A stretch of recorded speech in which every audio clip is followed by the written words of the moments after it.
Yo, people, we needed that intro. I had to bring the Khanage intro back because I told you guys day 2 is when we're going to see the World Cup get lit.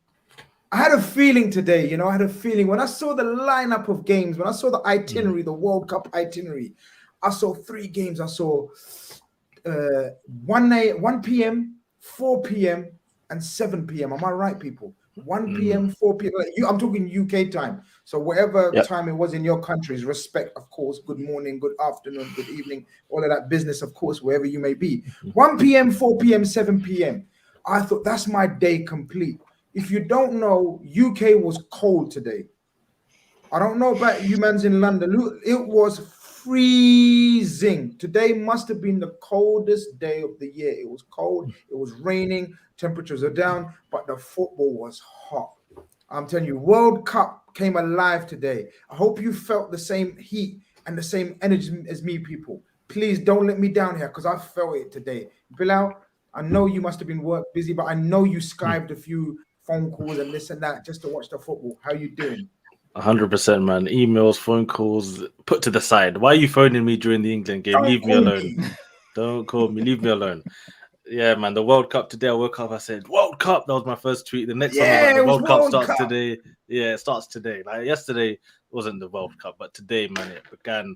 And wow, I can't lie, I was not expecting England to do what they did. And I think that's just put everyone, in a good mood, positive. Oh, us guys, England supporters. England supporters, exactly, in a good mood, man, and absolutely blitzed Iran today, man. That's what you just wanted to see. Perfect start, and then that just got us into the Senegal game, which was a little bit of a.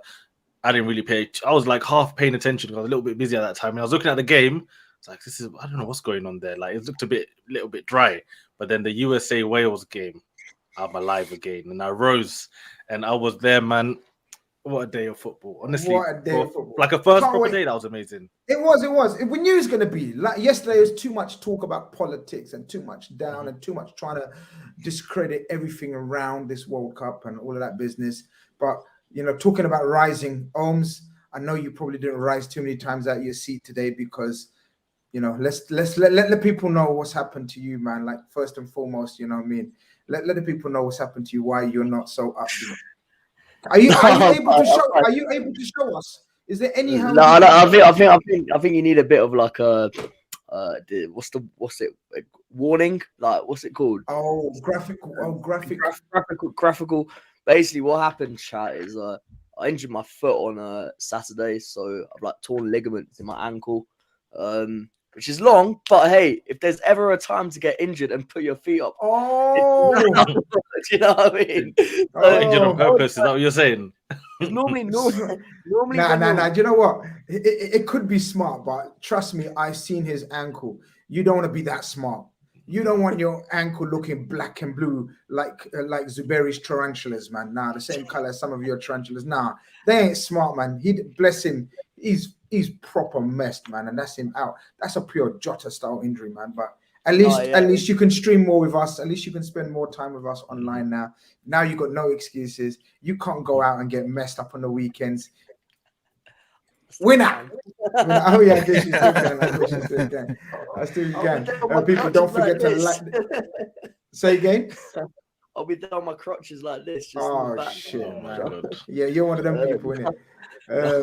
I'm kidding, but it's good. I can focus on the games. I sat down and I had 3 games just to fully focus on. I can't lie, I fell asleep a bit in the Senegal Netherlands game. 100%. We're going to talk about that. 100%. I fell asleep as well. That was the game that we napped. But of course, we got Zuberi, our man from the US of A. He says, "Salutation, beloved. Smash the likes and subscribe." Come on. And he's right. Come on, man. That's the mantra. Anytime you see me do that, just know salutations, beloved. But yeah, hey, I was up for this, up for the day. Man, wake up early. I made the biggest omelet I ever made in history. Slapped it down with flitters and plantain, sat down.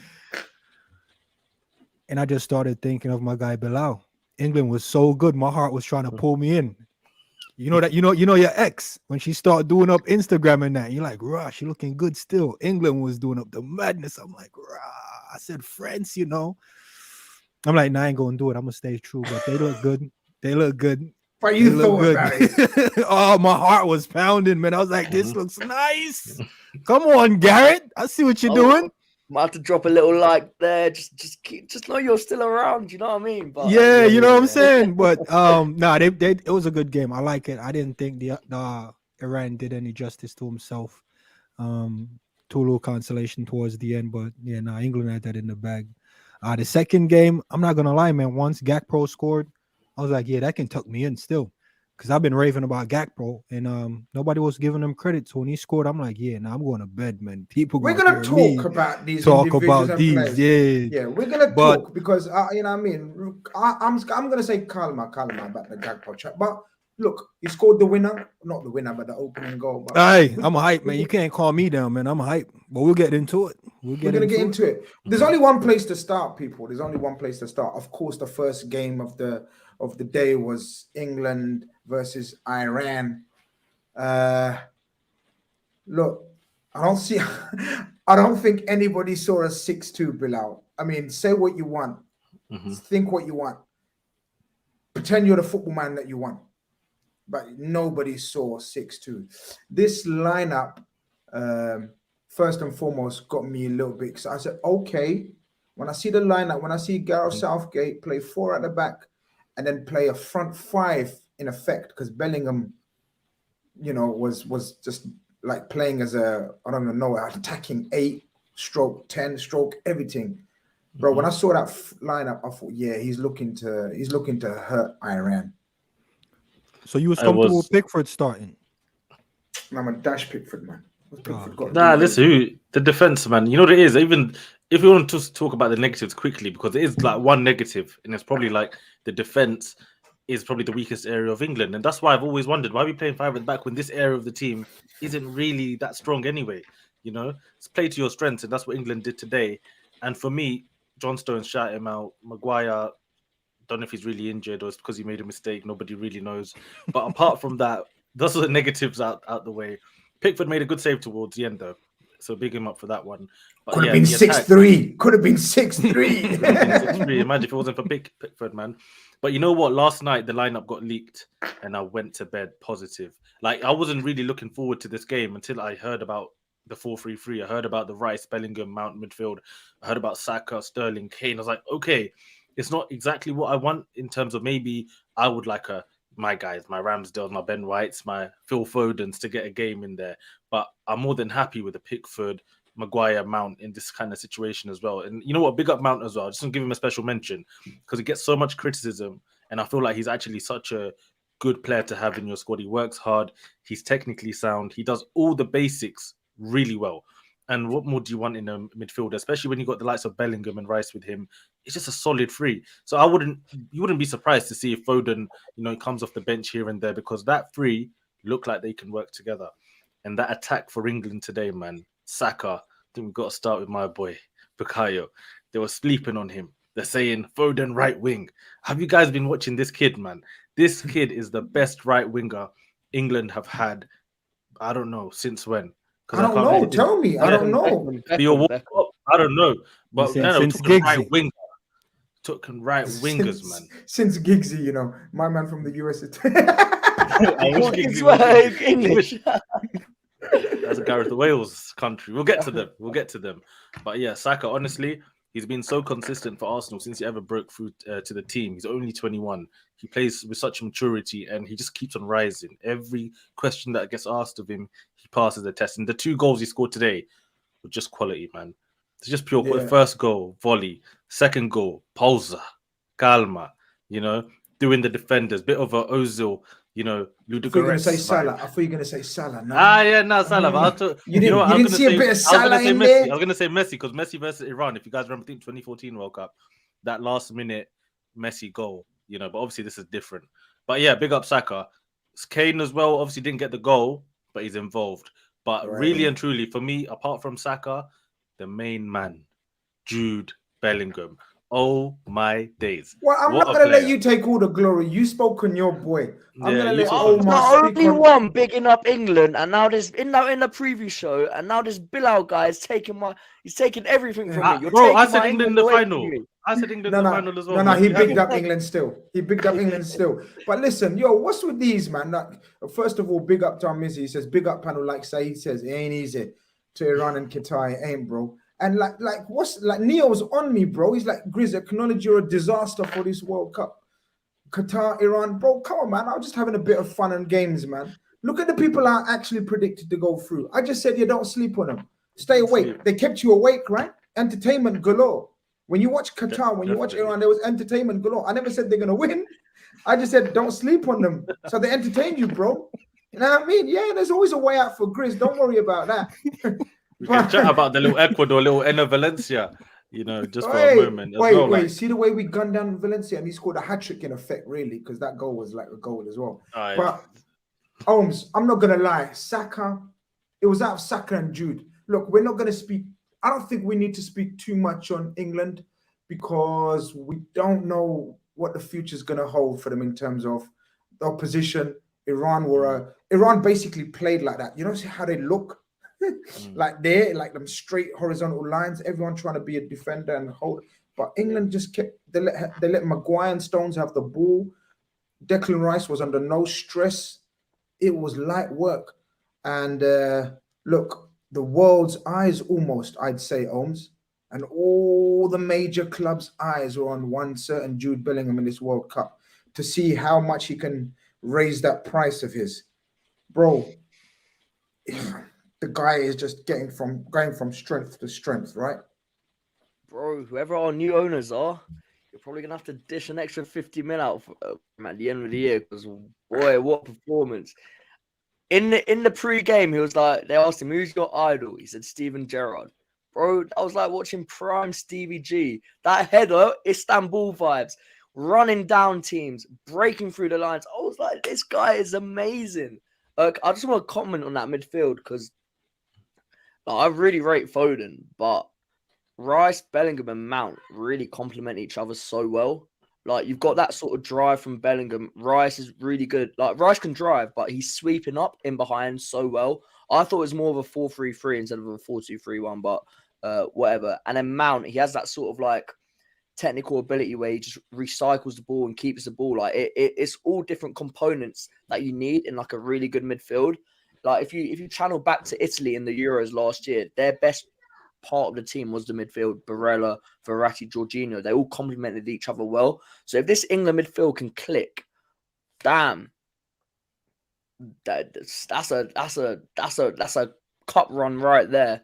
But yeah, Bellingham, man, where do we start? Like, I don't know, man. Let's start. Let's click on his. You know that thing that you were showing me beforehand, Bilal, man. Let's check this shit out, man. What the stats saying about this guy? You can see that. Talk to me, Holmes, man. What is this guy telling you today? Like, that pre-assist was one of my highlights as well. You know what? He in the short time, in the 90 minutes of this game, he showed absolutely everything he can do. He can pick up the ball off the defense. He can break play up. He can drive with the ball. He can run with the ball. He can pass the ball. He never gives up. He can score.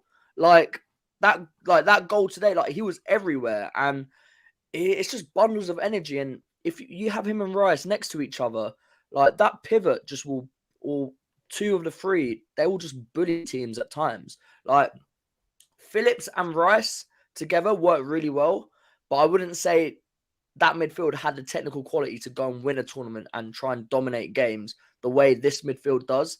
And Bellingham's just the perfect mix of what Rice and Mount are. It's like you put Rice and Mount together in terms of technical ability and, like, drive of the ball and sort of defensive quality, and you get Bellingham. He's like being molded into, and he's 19. He's 19. Insane. You forget he's 19. So he's like, it's crazy. That part is scary. That part. So when we talk, everything that you've said, right? Everything that you've said makes sense. When you look at those stats, it makes sense. It don't make sense. But what I'm saying is, like, you think, oh shit, 92 passes at a 96 accuracy. Expected goals 0.11, 0.7 expected goals on target. Then you look at the shot accuracy, 1 out of 1, 113 touches, successful dribbles, 2 out of 2, passes into final 13. You look at everything. Look at this, accurate long balls, you know. That pass to Wilson as well. Balls, 7 to wasn't 8, 7.5, 8. And even if you go into his defensive stats, if you keep going, Bilal, if we go into his defensive stats, if it's possible, my brother, look at this. It don't stop. Look at this. 6 out of 8 ground duels won. Everything that we look upon, right? We think, oh shit, who was this, man? Who was this? Was this Casemiro? Was this, I don't know, name me the other bad boy. Was this a Pogba? Who was this? Was this, who are the best midfielders in world football? Now, my mind's going blank, man. Was this Yaya Toure? Who was this? It was Stevie G. Like I said at the start, it was Stevie G. You tell me, and then you show me the goal, right? But you show me the goal from far, so I can't work out what player it is. Yeah. So I just see the goal, and I think, yo, that's Stevie G. That's my Stevie. That's my captain. And then as you get closer, no, that's not Stevie G. That's a 19-year-old Jude Bellingham. How old? A 19-year-old Jude Bellingham making his debut in the World Cup. You're talking about combinations. Zuberi, I know you were sweating because you said you were sweating. You're watching this England team rise, these young bucks in midfield and attack Saka, Sterling, Mount. Okay, Sterling not so. Mount, Saka, Bellingham, Rice. That could have been Rice and P. That could have been Rice and Matt. That could have been Rice with anything. That combination was wild. It was wild, but I wasn't feeling the Rice piece, you know. Rice piece. It was okay and effective for today, but I'm thinking like, rah, man. Zub, you're coming to my side. Tell them. Yo, nah, but I'm like, yo, my heart is pounding. You know what I'm pounding for? I'm like, rah, if they put Bellingham in the 6 by himself and put Mount and Foden up there. Now you want to do too much. No, you see, you're talking about too much. Look, I'm telling you. You want to do too much. Listen, man, I'm just saying my heart is just pounding even talking about it right now. That's a lot of sauce, you know. I would say Bellingham. I would say, sorry to interrupt. Obviously, Bellingham. The one bit of his game he needs to improve is that little first phase when he gets the ball. There, it's like if he could really become like like how a Busquets or a Rodri is really comfortable when they get that ball initially under pressure. I'd say that's the only bit I look at Bellingham's game, and he will definitely improve that. If he can improve that, he's complete. And for me, he's not a 6 though. Yeah, no. But just to have that in your locker, just to do it, if he could do that as well, that's gonna take him to another level, man. Like even if he goes further forward and uses his ability to get in the box, we're gonna see another dimension to his game. You know what I mean? But for me, I know with the Declan Rice, I don't know what you guys actually think about him. I don't want to keep bringing up every game, but I feel like if Calvin Phillips is fit, he's gonna be perfect to slot into that midfield. Better on the ball. Let's come out of this. This. Let's look at Declan Rice if you want to look at Declan Rice. Now look, I'm gonna hold back on Declan Rice. I don't know about you guys. I'm not ready to go overboard about Declan Rice like I'm about to go overboard, or I've been overboard about Saka and Bellingham. Because Declan Rice, I don't think was pressured. I don't think this is the game to be talking about Declan Rice on those levels. I don't know what you guys think in the chat, but I don't know. What do you think, guys? This was not the game for him to be bigged up because he had a field day. He did his job, man. Yeah. What's his job, man? What's his job? His job. Even a few times he's getting dispossessed, man. He's getting that ball taken over. 90 out of 95 passes, sweeping up, covering for people. That's his job. 90 out of 95 passes. See, I think that should be 95 because he was not under no pressure whatsoever, and he was playing the basic pass. Whereas, where's his long balls? Has he got long balls on there, like Bellingham? Yeah, I saw him hit one quality ball to trips. There we go, 5 out of 7. But even some passes between him and Maguire, I'm like, bro, if that's another team, you're getting caught. I just have a bit of a thing about him where, like, I don't feel comfortable with him in the 6. I feel like he's better maybe box to box. I feel like Phillips. Yeah, no, I know it's the first game, but I'm just saying in general, innit? Like everything I've watched of Rice, people love him. You comfortable with? No, but look, the little bit of pressure, not even a little bit, like a 10% increase in pressing from Iran in the second half, a little bit, and they caught Rice and Maguire and Stone sometimes in transition. Are you like even a 20% better team than Iran could hurt you there? They scored 2 goals, as you said, could have scored 3. Comfortable Rice there because I remember how he played against Italy in the Euros final, right? He was England's best. Oh, I thought he was England's best player until Southgate took him off for Henderson. I love Henderson, but that was a silly decision. I know when push comes to shove, I saw how Rice played at Anfield this year against one of our better performances at Liverpool. I know that he has the ability to step up. We're just gonna have to wait and see. I think it's too early for him to judge. Maybe we're all going overboard into different directions. This wasn't the game to judge him. I don't feel. I feel like that's what I'm saying. You're bound to be rusty in the first couple games of the World Cup.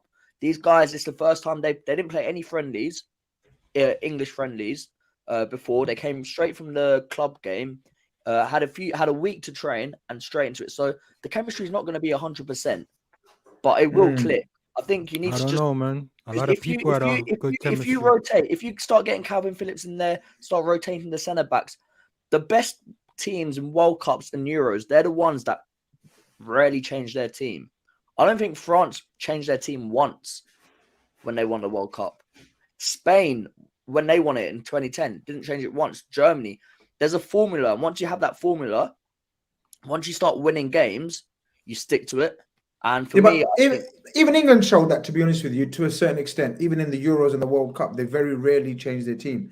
It was like, one change maybe here and there. But Zuberi, I'm not gonna let Bilal speak about Saka. I'm gonna let you speak about Saka while we check out Saka.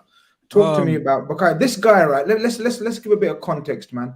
Huge disappointment in the last tournament where he misses the penalty and the media just, turn against him, and he's a young kid, and the amount of pressure and abuse he got from the media and the public alike was disgraceful. But it's typical English media and reaction to a young kid.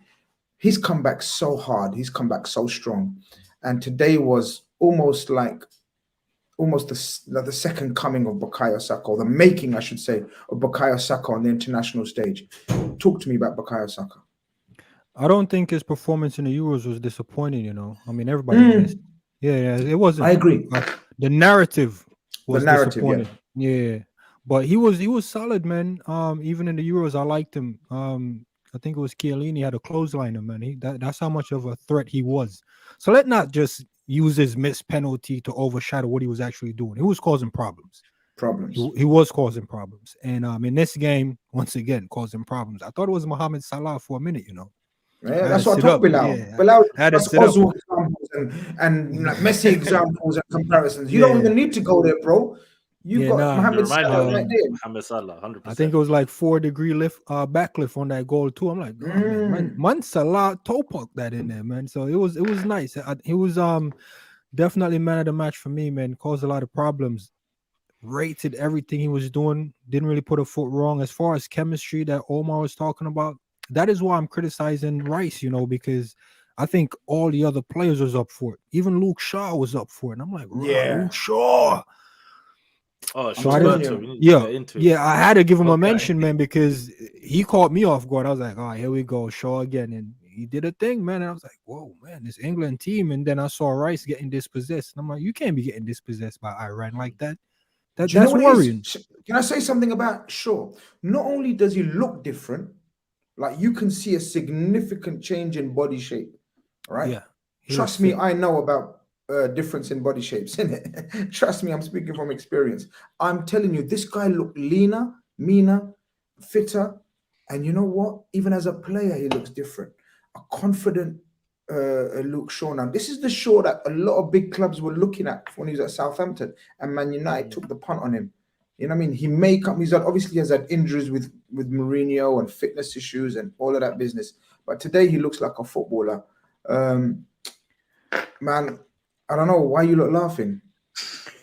I want to talk about England's right back, because I think there was one player in that picture who did not have a good game. It was England's right back, and people are going to come straight away saying, "Oh, just because you like Trent, bro, Trent or not, Trippier did not have a good game. He kept giving the ball away. Like, look at that passing. Look at the passing. What was that? 2 out of 6 accurate corners, 73 out of 88 passes. This guy had space. Today, and he didn't use it the way Luke Shaw used it. 2 out of 6 accurate long balls, bro. Like, and then there's that clip of him getting sat down. So it just, yeah. Okay, Had a good so first day. so Yeah, I'm gonna duck out of this conversation because I don't wanna. I thought he was okay. I thought he was good. Look, he was trying a lot of things. Like when we talk about Trent's passing accuracy, like Trent's tries a lot. So we got to get the same energy for this guy. That didn't look pretty. Okay, it didn't look pretty. I know what you mean, right? I wish we could play it somehow. Right? It didn't look pretty. But look, it's happened to all of us. Please don't tell me it's not happened to you. Please don't tell me it's not happened to you, Bilal. Please don't tell me it happened to Zuberi. It's happened to all of us. We have sometimes lost our bearings and a little, where we are, and blamed it on the wind or look on the floor and say, Jahanbach or whoever it was. It was Jahanbach or someone. He was a Premier League level player, man. It can happen. Chris, we're playing 5-a-side. We're not Premier League best right backs in the world. Do you know what I mean? No, but it happens, man. It happens. Come on, Chris, if that was Trent, he would still be getting memes right now. Yeah, look, Trent's on a different pedestal, innit? These like anything happens, Trent's the comparison, isn't he? He's the barometer. You understand? So compared to Trent, his passing and his crossing or his creative play wasn't on Trent's level. But I actually thought he was decent, guys. I mean, I don't know if anybody else wants to say something. For me, he definitely deserves his place. And I don't think he was that bad that he comes out of the team. If you're suggesting that. Do you think Kyle Walker? Because for me, I think in terms of experience of what you need, I still would prefer Kyle Walker there. I'd rather Ben White there, but no one wants to get out. Oh, no, listen, man. No, Saka and Arsenal's biggest pass combination is Ben White to Saka all the time. Saka and him have the maddest understanding. So if you're trying to build good relationships, why wouldn't you just use him? And also, you can act like another centre back in defense. So for me, that's what I would do.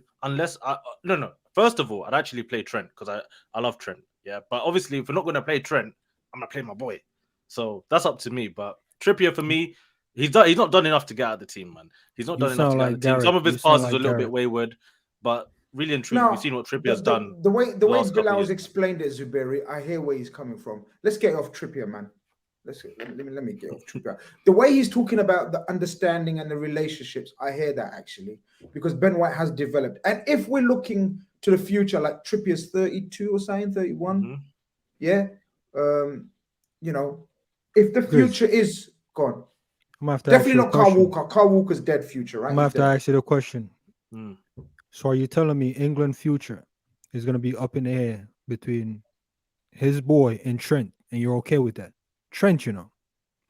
There's Reece James. Reece James just injured right now. If Reece James was fit, he would be the right back right now. If we're keeping it real, I think it's only because he's injured that we got to discuss who's going to be the next guy.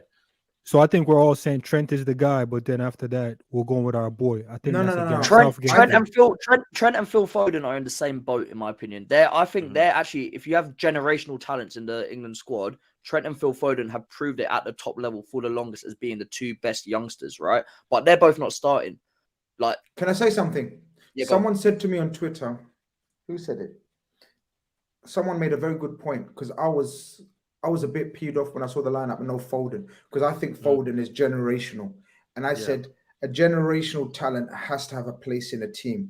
But I get it that for Southgate's system and for how he wants to play, he prefers Mount over him, right?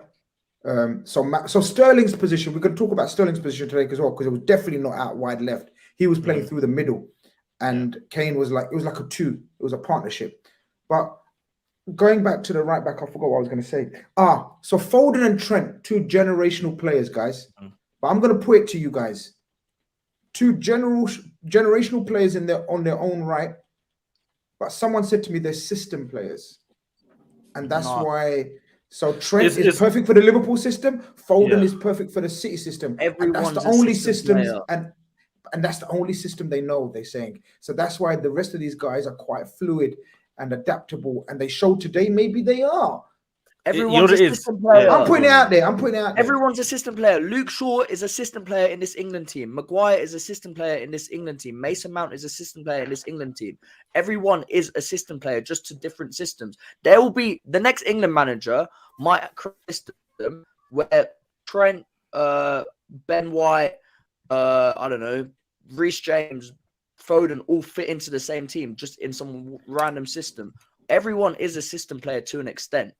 That's my opinion about it. But some are more so than others, because Trent and Foden, what they offer, they're such specialists and they're so good at what they do to like a high level.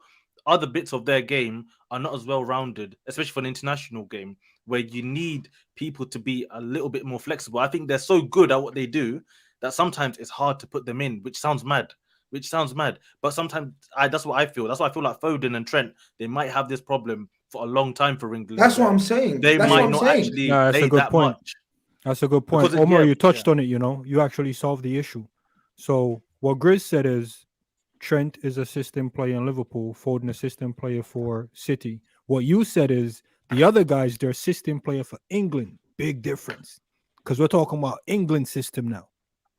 So like your Trippier, your Maguire, all these men, they fit into that England system. So if you're on a Liverpool system or a City system, it might not work for the England system. Because I'm hearing the commentator bigging up Trippier, saying, "Oh yeah, Gareth Southgate said you can trust him. He's his general out there." That's what I'm saying. And I'm like, rah. So that's the same sentiment for like your Maguire. That's why Maguire can get in there over some other players we rate, because in the England system, the other system players don't really work. Because England is a whole different system. It's a Gareth Southgate system. It's effective, yes, but he got to find a way to work these men in. And if it's an off-the-bench impact, then that's what these men are going to have to take. What I will say, though, I'll let you guys go again because I think Omar's dying to get back in here. But what I will say, I think Foden can play in many systems. So I think it's unfair on Foden. I think Foden, I'm not having it about Foden, basically. I'll fight you, man. If anyone says anything about Foden, I'm serious. I'm ready to go to war with you guys online. If you say Foden's a system player and he's restricted to only Pep system, Foden can play across the midfield. Yeah, when he came on, even there was one run he done. I was like, oh, it was like just slaloming through players, man. This guy can play wide left, wide right. He can play as an 8. He can play as a 10. He can even goddamn play as a false 9. This guy. And how old is he? How old is Foden, man? 22 probably at this point. Yeah, that's what I'm talking about.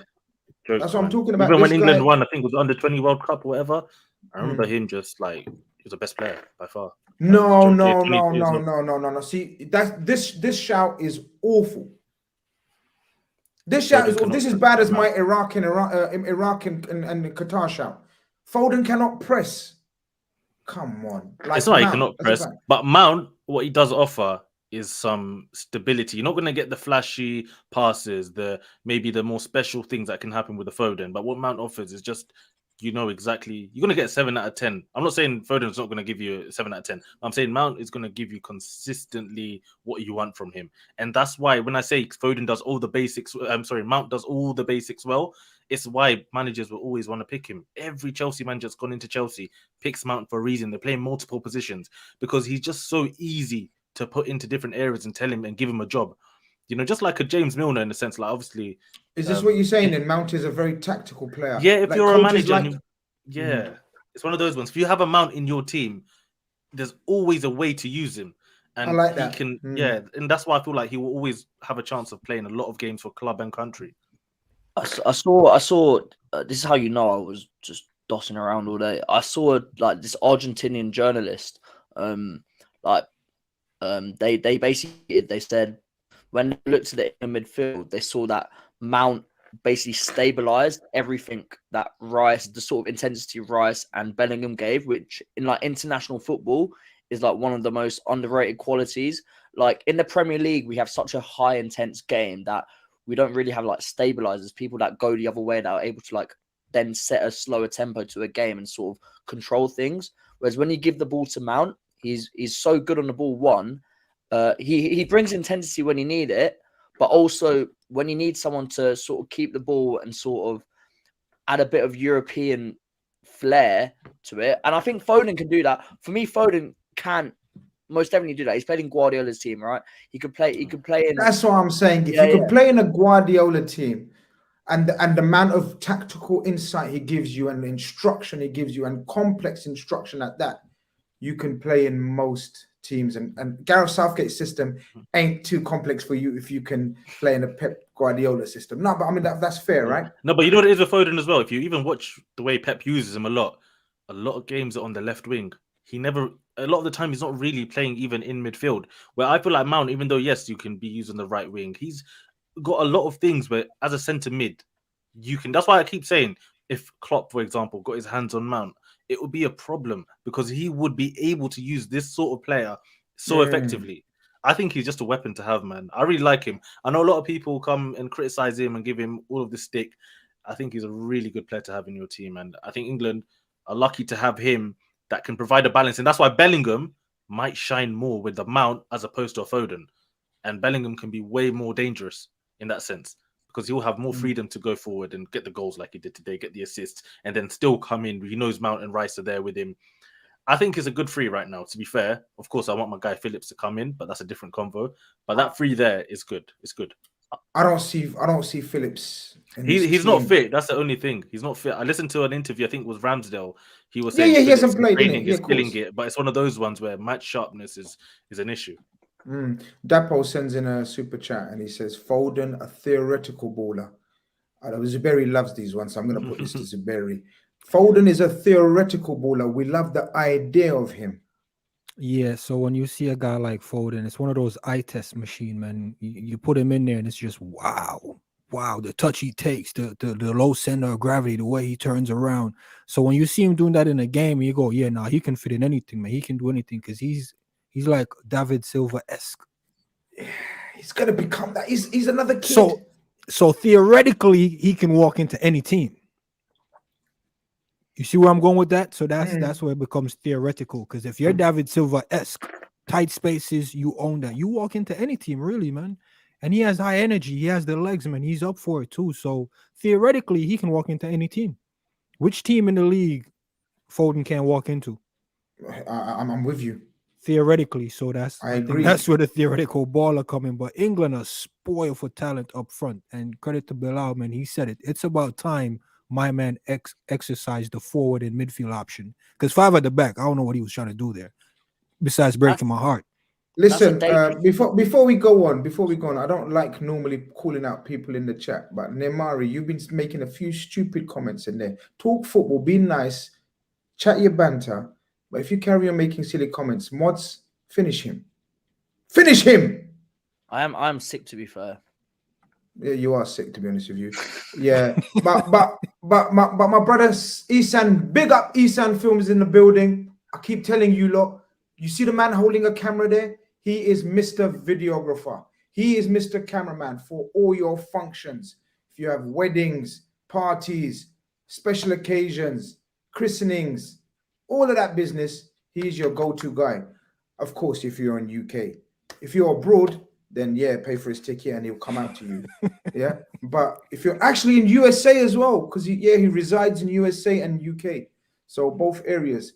So yeah, man, you got to link him up, Zuberi, man. We'll tell you, we'll chat afterwards. But people, anything you need videography, he's the man to go to. He says, come on, Grizz. It was Iran. I like calling him Iran. Let's not get carried away. Prior to item we have played, or I think it means them. Prior to them, we have played awful. The problems are still there. Iran just covered the cracks. What are we saying? You're mute. Bilal, you're mute.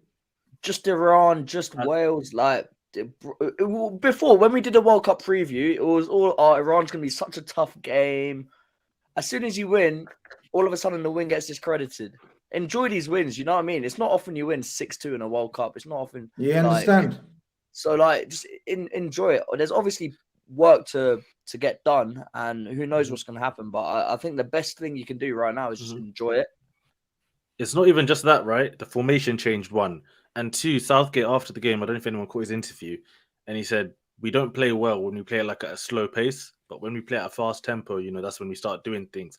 So I think in his head now, Southgate is feeling a little more positive about the team, wanting to be more expressive, and that's filling me with hope. Like, if he's telling the boys 4-3-3, get at them, be direct, hit the balls to Saka, to Sterling quick, Bellingham, get in there.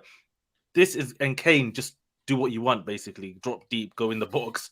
Like, I'm positive, man. I think this is the first time I'm believing like England could do something in a way which I can actually enjoy. Before the 2018 World Cup, yeah, go on, Grizz. I'm backing you. Yeah. It's not often I back Bilal. I'm not gonna lie. Like he comes with some theoretical shouts. That in theory, word of the day, theoretical. Yeah, he comes out with some theoretical shouts. People already know, and he's got some mad theoretical theories, even. Yeah, but I'm backing you with this one, especially where you said that it looks like a team that we might be able to enjoy.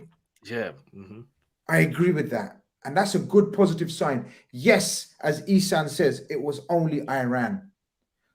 Further tests, further stiffer tests will come. So the next game, for example, USA, right?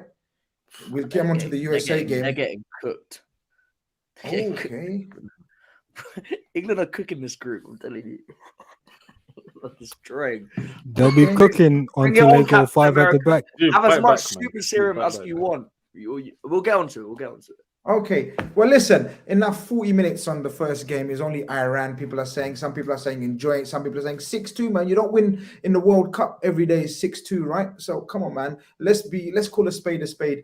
From what we've seen of England, Southgate and the boys, or the man them, this was a massive improvement. Let's just end it with there and let's see how it goes further on. I agree. I don't think we should go overboard, but what you see, you have to speak on. Yeah. And even me and Zuberi, who are maybe not the biggest England fans, we have to speak on it. Used to. Big up, man. Be happy for you, man. I'm happy for you guys. But the next game, you know what? I jinxed this game, I jinxed this game.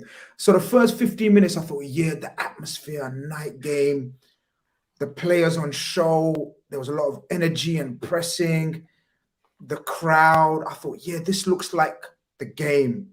This looks like the real World Cup is here. Senegal versus Holland, Africa versus Europe. I fell asleep. I fell asleep, man. What the? Did anyone watch this game properly? What the fuck happened in this game? Go on, Zuberi. If you saw this game, because it started off like I thought, yeah, World Cup 2022 is here. The crowd, I could hear what's those sounds? The horns or whatever you want to call them. Venezuela. What you heard was this. That was it. It was a lot of huff and puff, man. It was a lot of huff and puff. What my household heard was. Yeah, it was definitely a fight, and it's like both fighters doing this and sizing each other up. I swear, no, the first and the foot moves, and you're like, wait, nah, something's gonna happen here. But this is no one is doing anything. You're like, so I can see how you fell asleep. Exhibition match, but not like. Wait, it started off like this is gonna be the game of the tournament. Oh shit, no fear. Louis van Gaal, Saeed calls out. He says Louis van Gaal like in a weird way, right? I can't even do impression of how Louis van Gaal, Red Army. He says something mad like that, and I thought, yo, I see Van Dijk, controlling the back. De Ligt was getting cooked on the right-hand side by Ismail Assar. He had him on toast. Frankie de Jong was just like, yeah, man, he was touching the ball in different areas and with such grace and poise. And then I see the, what's his name? Idrissa Gueye for Senegal. I thought, yeah, Koulibaly commanding at the back. I thought this game is ready. You're right, Zuberi, man. It died a dog's death. It picked up in the second half. Sweet ball in from the young Gakpo, finish it off. And I was actually on a live stream with Savage and Ensman. I jumped in on the second half and we were over there talking. And to be fair, the game never really grabbed us. And we just went off and started having just random conversation, talking about Jamaican stuff. And I looked at the game and I'm like, I don't know, man. Does this game have a goal in it? And just like that, the game woke up. The game started in like the 75th minute, man. I'll be honest. So if you was watching before that, that's why you fell asleep. It started. Yeah, you're wild. Yeah, you're sick in the head or something, man. Like that guy who's been timed out. Don't, guys, people, mods. I've made you guys mods. Don't look, when I say block someone, I don't mean block for someone for just a couple of comments here and there. If someone's incessantly looking to troll or abuse any one of the panelists, then block them. There's no racism. There's no homophobic comments allowed. There's no trolling non-stop. If the odd troll is thrown in here and for ban and mans are cussing me for my predictions and whatnot, that's fine. Everything goes in here. But when it's incessant and it's personal, then yeah, deal with it. Yeah, man, Eunice, I know you got it, bro. And the rest of you mods, man, you do a great, fantastic job. But we done a bit of a preview, Bilal, and I've been getting cussed. Like, I ain't gonna lie, I'm getting cooked. Like that meme says, yeah, right. They're coming for you for everything. Yeah, but for the Qatar and Iran shout, yeah. But I did say, without my boys Senegal gonna look put, they're gonna struggle to score a goal in this tournament. Now I know they got Qatar in one of the games, so they're probably gonna score, right? But yeah, Senegal are not gonna score. I said, and Netherlands, bro, man, they didn't look good to me. They didn't look good, but you know what it is, Frank. It was similar as what literally the same thing happened. I was watching Barcelona Osasuna, I think before the break, and Frankie de Jong out of nowhere just played that marvelous ball to Rafinha. Rafinha heads it in. Same goal literally happened today for the Cody Gakpo goal. Frankie de Jong, beautiful ball in. Gakpo scores, and that's the quality they have in midfield. And even at the back, they got good ball players. Timber didn't play today. I think Delit said he was confused as to why he got played today. I think he said, at the end of the day, Senegal physical team. The manager chose him, but he thought Timber was going to play. Is that what he said? Yeah, that's what he said. He didn't expect to play. I don't know if he's fully fit or. How can a professional footballer speak like that? This is what he was saying. This is what. Holmes, can you double check that, because that might be one of Bilal's theoretical quotes that he saw. I'm not gonna lie, it sounds like something out of the Louis Van Gaal madhouse. Because listen, Frankie de Jong's doing mad interviews before the game, talking about how Barcelona's. Listen, these Dutch guys. This is one thing I love about Dutch people. They're wild. And they just speak in it, like they just speak. They just say how it is, how they feel. They don't really care. So that's what I do enjoy, that bit of the Dutch like personality. So yeah, they'll just say how it is. But yeah, as I was saying, de Jong, that bit of quality that he has, man, just shone through. And I believe Klaassen scored the second one, wasn't it? Came on and got the second one. At the end of the day, Jammy win pretty much. Last couple of minutes, get 2 goals. But Senegal, as we keep saying, and I was saying when I even watching the AFCON, a lot of the times, man, they will create chances. They look like they're gonna do something, then it just dies. That's Senegal, man. They do that time and time again. So for me, I didn't expect much from them, to be honest. That's what I think. Now, hey, the scoreline actually flatters the Netherlands, to be fair, man, because I'm not gonna pull Van Dijk pants down like that meme, but there was a few times they could have got in there, man, and I don't know if it's a lack of pace, lack of confidence. They just didn't go for it, man. I'm telling you, if they had Mane in there, man, they would have been dead. Senegal deserved this game. I don't know if it's to Bilal's point, like they will huff and puff and get some good chances, but for 60 minutes in the game, man, they were the better team. The defense from the Netherlands was awful. Frankie didn't really have his best game. I know that cross he did was a cream cross, man, for Gakpo, but he wasn't really on it today. The defense wasn't on it. They looked disjointed. So if you're telling me one of the defenders didn't even know he was going to start, that could be why they look so crazy. They look crazy at the back, you know. I've got a theory on Frankie de Jong, and we're going to come to that in a right. And I'm going to let you have a chance to speak on your Gakpo, whatnot. But Bilal smashed it, bro. Ohms, man, he did say this shit, yeah? So Delit said maybe someone like Timber is more suited for the role Van Gaal is demanding. I'm not a right back, but today I had to play as an auxiliary right back because my guy Dumfries was a right winger, basically. This was different for me, especially because at Bayern I play from the left. Especially against a winger, it's difficult. So he's cussing himself, but he's being real, right, Ohms? He's saying it's a tactical issue that the coach should be on point about, and I think he's got a point as well. Or do you call that a weakness in a player's mentality? No, I respect. I always respect honesty from footballers because you don't get it enough. So I kind of respect the fact that he's come out after a win where you could easily in a few days say, you know what, you won 2-0, you kept a clean sheet. People will forget that you had a dodgy game. But fair play, he's come out and admitted that he's probably not had the best game today. So, it'll be interesting to see how Van Gaal goes forward with it. Because we were all saying Timber should be in that sort of back three. Because Timber, Van Dijk, Ake, that feels like a very, very solid three. But yeah, we were just...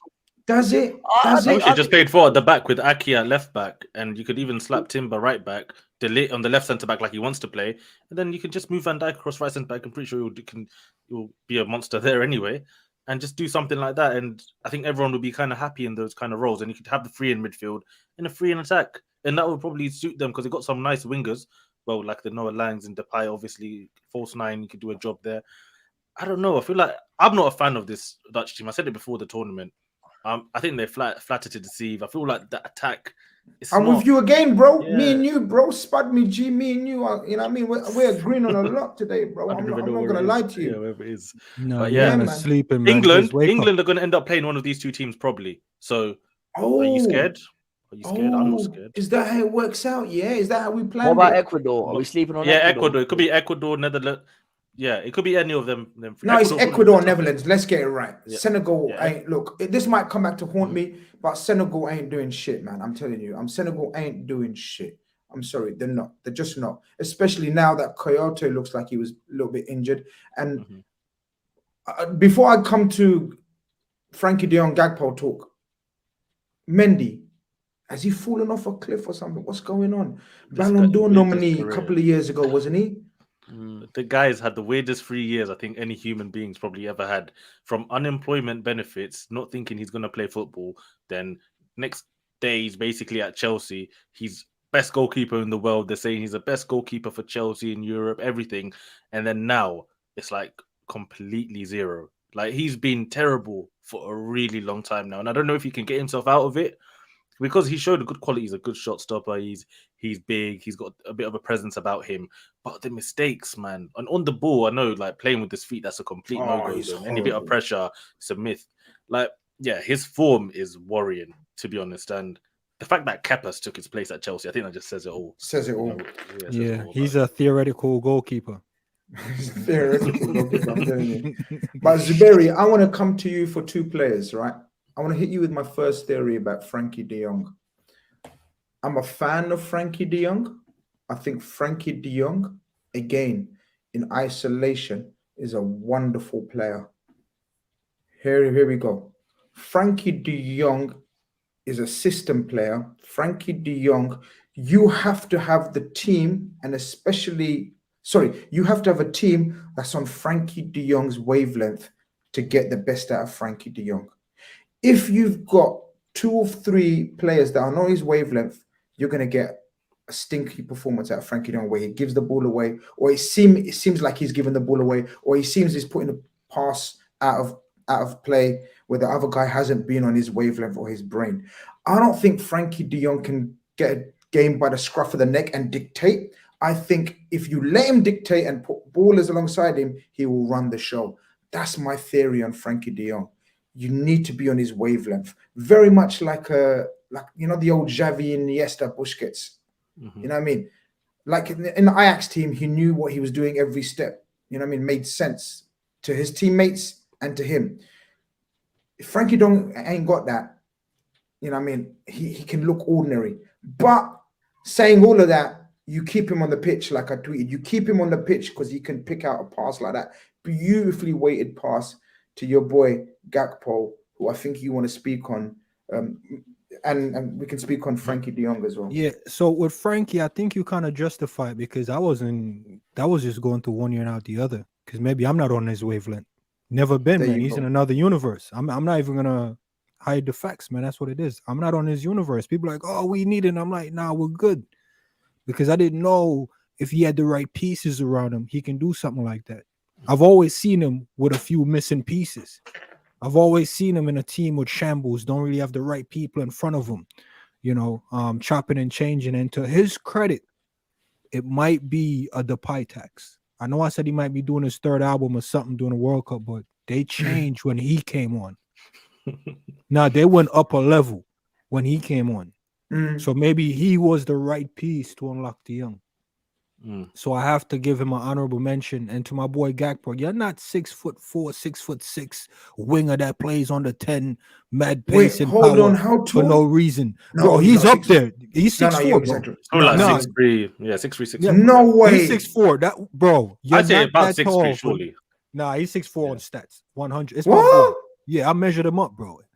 He's a 6'4" winger with pace and power. Yo, Ohms, man, we need to do some stat checking today, man. These guys are gassing. Nah, I'm telling you. Why you think I put him over Diaz? Diaz ain't getting that header in, you know. He's dangerous.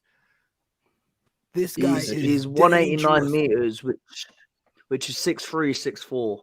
Oh, I believe. shit. Yeah. Grizz, get on this guy, you know. I've been telling you, you're like, man. Grizz, No. Wake up. Okay. I think it's 6'3". Okay, so it couldn't be 6'4". Okay, yeah, 6'2". See, people are saying 6'2". People are saying, okay, fair play.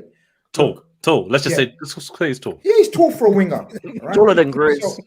So what I'm saying, right, is I like him. He's good. He's young. He's nowhere near. He's nowhere near the finished article. I see from what I've seen, like these are not great. Like Senegal won great, man.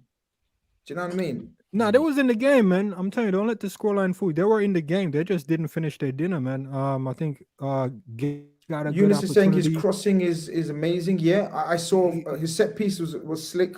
I give him He's that. got a good technique, shooting, crossing. Okay. All that. He's got a good technique, definitely. Grizz, But he's Dutch, right? He's Dutch. Yeah. Is that what we're He has saying? to have good technique. Now you tell me a Dutch player that hasn't got all of that on lock. Yeah, apart from that, the one that Klaassen that played for Everton. You know what I mean? I feel like the one that I'm came trying to on. think of funny footballers. Now, all of Dutch players, man, they're just cultured. They're The cultured. touch they is built there, different, innit? man. Yeah, they built different. We need him. He can be molded, man. I'm telling you, this guy is dangerous, man. So when he scored, man, I was like, I knew it. It was a great leap. It was a great pass. Again, the keeper is sus there, man. Okay, maybe it's one of those passes where the keeper thinks he can get it, but the crosses and the weight is so good. You know, Beckham used to do those passes where the keeper From the thinks half he's in space. Yeah, dangerous, you know. where the keeper thinks he's in the game, Those are dangerous. but you're not in the game. Nah, there's nothing you can really do, man, but be big, I guess. Anticipate where it's going. Do you remember? That's where, do you know what happened? That's where Schmeichel started inventing that star jump. So he knew he's lost the game. No, but it's true. But it's true, isn't it? Because because you know when you come and you say, oh shit, I'm not there. It's about to land on the striker's head. So what you gotta do is just do what you gotta do. Yeah, make yourself big. And do something. Yeah. Like, it's gonna hit something somewhere. get lucky. I'm laughing. Like- That got me in the football team, you know, Grizz. I was the number 2 keeper, and I do a bunch of those because I couldn't read those crosses from the half space. So I do a bunch of the start, and it always hit my hand or my foot, and they're like, "Yo, that keeper is sick." And it got me in the game, man. Got me in the game. So I didn't know it was like a real technique. I was just like panicking, man. I come up with a save every time. Fight or flight, man. You're a fighter. Yeah, you got to do what you got to do to keep the ball out. Look, there's not much more to speak on this game. Yeah, not much. One last thing. VVD was sus. Go on, speak on it. He was sus. I shouldn't be saying this because, like I said, I got a shirt and I really want to wear the shirt this season. But when people say, "Oh, he's saving himself for the World Cup," I didn't really see much of an improvement or anything. And that's why he's suspect. Bro, it was like he was playing for Liverpool. Where was he sus though? Oh, they got in behind him a bunch of times. There was a lot of space, man. I'm telling you, if Senegal had pace, they would have been killing this game. They do though. So VVD, let's be honest, though, VVD is not the same as he like. For me, he looks like he's at least 40, 50%. I don't see how he's coming back. Because at his peak, this guy's unplayable. You can't get near him. He had the fear factor in this game. That's it. Right, man. That's all he had. In this game was the fear factor. One more thing. I'm feeling these vibes. I'm not. Why are you coming to the goalkeeper for? This guy's got a mad story, man. Apparently, like he's going to quit football 2 years ago. He's in the speak on it. One of the lower divisions in in Holland. He moved to one team called Go Ahead Eagles. Always laughing ahead their name. Then Herenveen become, I believe, the number 1, obviously, and now is playing in the World Cup. 2 years ago, his wife told him pack it in, become a police officer, and now he's playing in the World Cup for his country, winning games. So shout him out. This was his debut. This game was his debut. I didn't know that backstory though. Big for him, man. That's a good look for him. Hey, credit to him, man. He kept them in the game too, you know. The Vry was not the Vry. The Lit was the one that was ropey at the back for me. I thought VVD Van and Dijk was Ake, made it. He had some sloppy passes, bro. He wasn't really on it, bro. VVD wasn't VVD in this game. He was just a regular defender to me. We'll keep watching VVD because I want to see if he can just raise it, and then he comes back to Liverpool, how it's gonna second half of the season. This is when we judge Liverpool as well, and Van Dijk especially. I think he was okay, but I know where Zubair is going with that, because there was a couple of times where they spoke on when he turned his back on a pass from De Jong. But again, that's one of those where you have to be able to be on his wavelength. There was a couple of times where he backed off. Ismail Assar got that crossing. Do you guys remember when he isolated him? Mm-hmm. And it reminded me of when Valverde done the same shit on the other side, and Van Dijk didn't shut it down. And that could have been dangerous. Ismail Assar put that ball across, and there was no one on the end of it. So I hear what you're saying, but that's VVD for you, man. I don't know what to say. It's how he's trying to make his game to how he is right now. It's not like he's not the same as he was a few years ago. Not. So he has to adapt to what he's got. And I think he's just still trying to work it out a little bit. We hold Van Dijk to such a high level. If that was any other defender, we'd but rightly so, though, Owens. But rightly I agree. But then him dropping below his level doesn't mean he necessarily had a bad game, like an objectively bad game. Mm-hmm. All it means is he had a worse game for himself. But if any other defender has that sort of game, you'll say, yeah, he had a pretty good game. He had a 7 out of 10. But he's not any defender. He's Van Dijk. Yeah. So I'm not saying he had a bad game. When you reach that level, bro, it's like Messi. If Messi doesn't do anything this World Cup, or he scored like 2 goals, we're gonna say what is going on. Might even say a poor World Cup. So it's not like he had a bad game. I'm just saying it was sus because I'm expecting levels, and I didn't see the levels. And remember, he haven't showed levels since the league started. So we're now at World Cup, and levels isn't really going up. That's suspicious. It's one game. It's one game. One game. We'll give him the World Cup, just like I'm giving Declan Rice this World Cup as well. No, we keep an eye on that. We'll keep an eye on it. One game. Keep an eye on it. It's not one game, like I said. We've been playing in the league, haven't gone up. World Cup is here, haven't gone up. It's sus. We keep an eye on that. Yeah. Well, listen, we got our eyes on a few people. So we've mentioned a few people today. We got our eyes on them, right? We're gonna keep track of them. People in the chat, remind us of the people that we got chat on later on when we talk about the World Cup, because we're gonna do this roundup show every night. This is the game of the tournament. This has got me charged. I'm ready. This is one of those World Cup. Game of 2 half. The original game of 2 halves, man. USA. Well, in the first half, I'm not gonna lie, I thought, I spoke about Robinson from Fulham. I said he's got high energy. He looks like he can play at a high level. I spoke about Tyler Adams at Leeds. We spoke about Tyler Adams. And we spoke about Christian Pulisic, how he turns into Captain America for USA. What we didn't know was Timothy Weah's going to arrive upon the scene. Turn into his dad. Boy, that finish.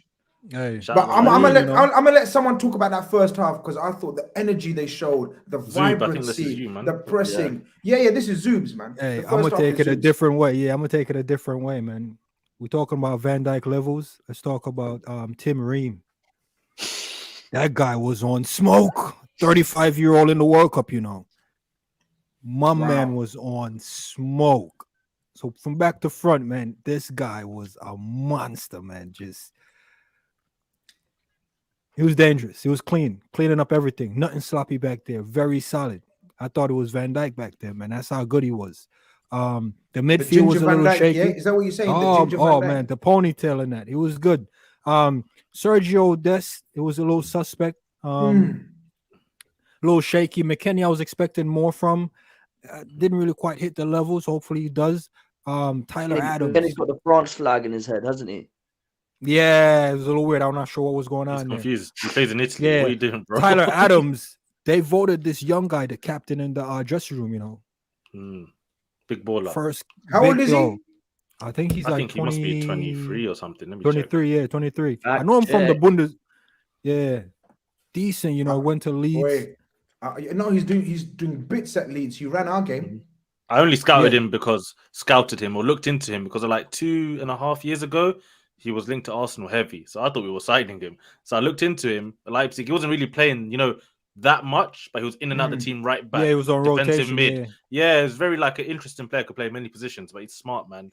And I think he showed why he's a captain now. Going to Leeds, it's a great move with Jesse Marsh there. And I just need Leeds. I keep saying, man, get Pulisic, get a little Musa.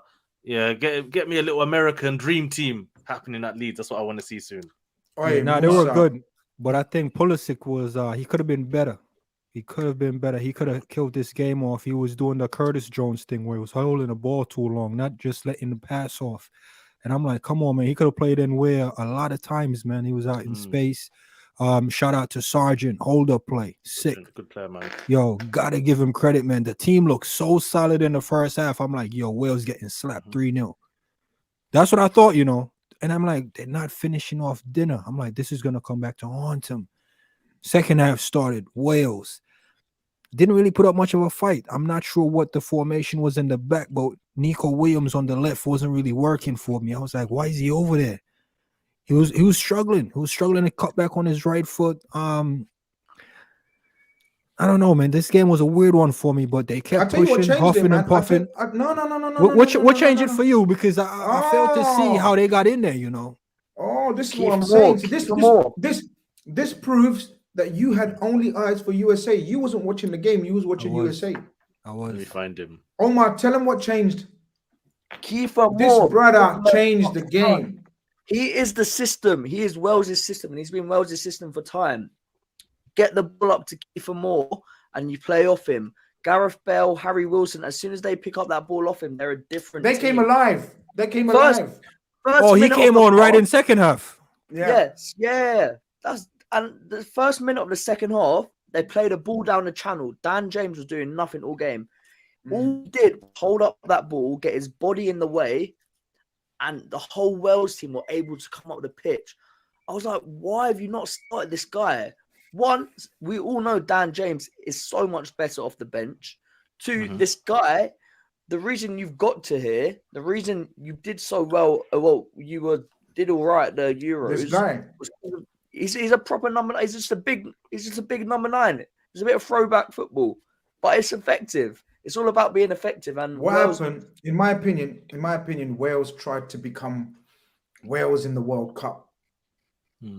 So you know how you guys have been cussing Graham Potter? No, Zuberi, I'm looking at you. Talking about how Graham Potter thinks he's at Chelsea now, and he tried to be a bit more philosophical about and technical about his hairstyle and how he's looking pumping. Wales thought they're in the World Cup. Let's try Dan James, false 9. It was a howler from their coach, as Omar saying, howler. Because this brother, he was a beast. Your Tim Ream that you've been gassing up at that first half, bro, he got beat up in the second half. I couldn't wait to jump in. I was saying, let Zuberi talk. Let Zuberi talk. But it's a game of 2 halves, so I gotta big up the half he was big in. Now you can tear him down in the half that he was poor. No, I don't want to tear him down because I want to big up Kiefer Moore. He wanted more and more and more. He wanted the ball in every situation. He wanted to run in every channel. Suddenly, Wales could pick up. Suddenly, Wales were pressing the midfield where Tyler Adams and Musa and McKennie had it easy. It was like light work. Wales were pressing them. You know, suddenly Ramsey was like the Ramsey of Arsenal. And I mean, Williams speak on Ramsey. He's finished, man. He needs to. Thank you, Bilal. Thank you. My guy Ramsey's fit. Like Ramsey, Ramsey think energy up and down. No, of course not. No, of course not. Of course not. But the guy, come on, the guy's got mileage, man, and injury after injury going on. Yeah, of course. Two changes to this Wales team. I don't know what Joe Allen's fitness is because I know he's out with injury in this game. But 2 changes to this Wales team, and I think they get out of the group. If you put Ramsey in the front 3 with Kiefer Moore and Bale, so Ramsey's making those runs off the striker, and then you have Ampadu and Joe Allen who are actual sitters. I think that's a game changer for them because Ramsey was so uncomfortable. Yeah, go on. The problem is, and this is what you're going to get with Wales, the problem is they haven't got any controllers in that team. No one's going to control the game. In that second half, it was rush them. Let's rush them. No. Come on, don't start Brendan Rodgers chat with me. Joe Allen ain't no control. At the highest level, come on. Ampadu, Ramsey, shabby, these man. people. Yeah, they're not going to keep the ball. They're not going to keep the ball. The only way Wales, because Wales, look, they deserved something out of that game. For the passionate crowd and the way they sang the national anthem. That was big. I loved it. That got me pumped up, man. And I ain't got no Welsh in me. You understand? I'm trying to think about what's the national food. I got for my Wales? little connections there. That's why I've been backing it. I've been backing it to the Welsh. I don't even know what the Welsh cuisine is. I can't even say I had some Welsh food or something. What's the Welsh cuisine? I don't even know people or drink. Any famous drink from Wales? Anything? Big up Wales every time, but I don't know. They say I have a dart game from the Wales. That's about it. What game? A Prince of Wales dart thing I have. It's a wooden collector's item thing. I picked it up out of a garbage somewhere. I forgot. I was at the Bonish building. I saw it. I was like, this is dope. Open it up, throw some darts when I'm hammered. That's about it. That's all I got for Wales. But before we get on to the game, that national anthem slap, man. That got me in the mood. And they got inspired with that. How the Cornish pasty Welsh? Cornwall, man. Cornwall. Yeah, but Cornwall's basically Wales. Like a lot of people consider it like the same thing at times. So I don't know there's a connection there. There's a little connection. Their own language. There's a language, Cornish. But I know there's links. There's links. So they're like brothers. This is what I've heard. Okay, we need to check this shit again. But you know what? Streets are telling him. Wales. The streets are telling me. You know what it is with Wales? If you watch every Wales game, it's literally the same game, time and time again. Yeah, but they're effective. Why did they change it? Yeah, no, I said to you, bro, it's a movie. That's why I love watching Wales. I know they're going to get battered. I know they're going to defend. But I know somehow Gareth Bale's going to step up and do something. That's all it is. This is Wales. And I just want to talk about Bale just for a second. Yeah. For me, he's not just the greatest Welsh footballer. He's the greatest British footballer I've ever seen. I can't think of anyone who's better than this guy. So I believe that. British. Hand on heart. If he was playing for England, the gas this guy would have would be Rooney. Be stupid. Rooney. No, Bale. I'm telling you, Bale. And I'm an Arsenal fan. This guy is a Tottenham man, but Bale, for me, is the greatest British player. I just feel that way. I don't think there's anyone on his level. His career, what he's done. You got Kenny Dalglish in there. You got Kevin Keegan, Ballon d'Or winner. It's all Gareth Bale. I hear the argument. I just think he's such a legend, man. I think he's just such a legend. I know he's had his problems at Madrid and how it ended, and the Wales goal for Madrid thing, and how they said he couldn't speak Spanish, but then I'm seeing him go to the MLS. He's speaking a bit of Spanish with the guys in LA.